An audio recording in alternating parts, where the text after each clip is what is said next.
如何做自己的情緒導航員？有一天早上，試着在通勤路上，突然對着前面走得慢的路人吼了一句：“會不會走路啊？”這不像他，他一向是溫文儒雅、EQ 很高的那種人。他自己也嚇了一跳，尷尬地低頭走開，但心裡卻冒出一個疑問：我到底怎麼了？是因為昨天開會太晚嗎？還是因為老婆早上沒理他？還是因為工作壓力太大？說不準。他只覺得心裡像是一鍋快要燒開的水，沒人掀鍋蓋，但氣壓越積越大。我們常說要控制情緒，卻很少停下來問自己：我現在的情緒是什麼？為什麼會有這樣的感受？想想看，如果開車時導航壞了，你還會知道怎麼走嗎？那麼，當你人生的情緒導航失靈了，你又怎麼能期望自己不會迷路？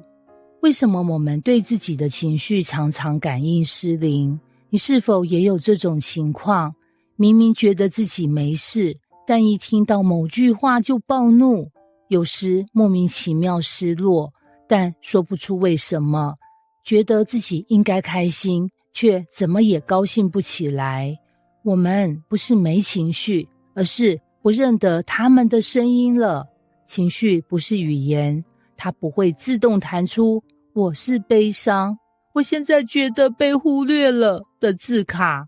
它更像一種暗號，一種你需要主動解碼的信號。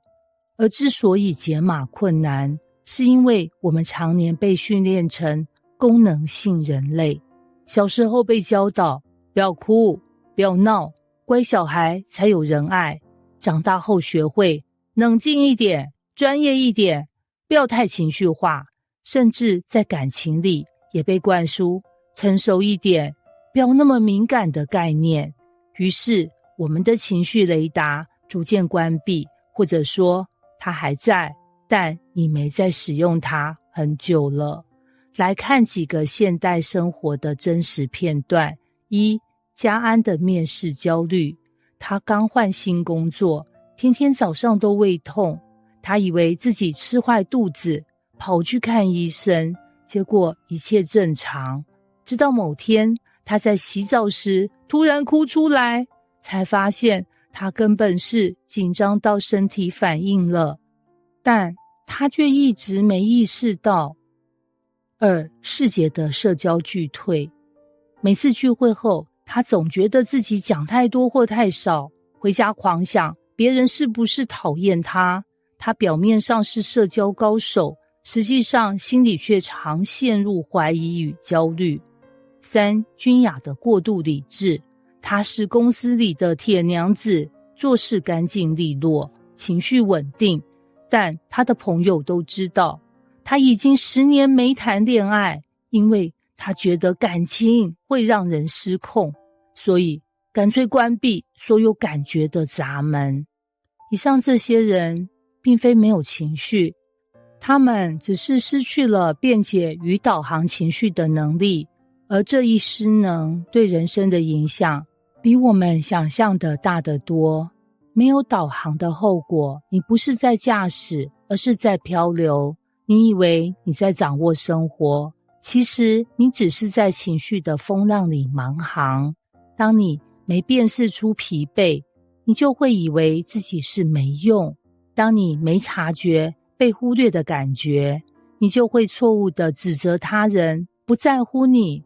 當你無法承認不安，你就會用控制去彌補，讓關係更緊張。沒有情緒導航，就像船隻沒有雷達，不是撞山就是迷航。但好消息是，我們都可以重新啟動那套被我們遺忘的情緒導航系統。情緒導航員的第一要務，命名情緒，而不是壓抑情緒。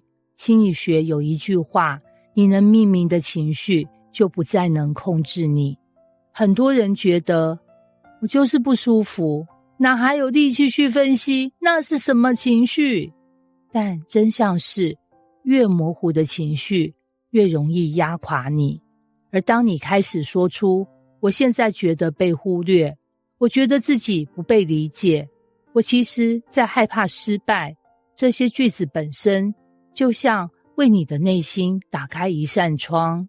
舉個例子，你可能覺得自己最近很煩躁，但當你細細追蹤後發現，其實是因為你最近總是加班，連吃飯時間都被壓縮，身體疲憊讓你容易對人不耐煩，這就叫做命名。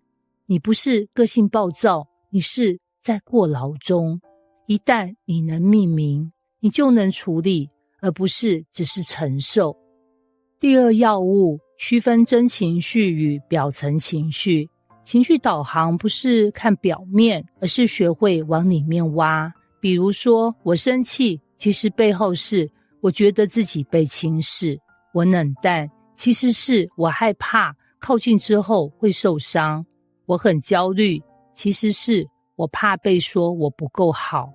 很多情緒都是假面舞會，一層蓋過一層。只有你願意誠實看進內心，才能找出真正的方向。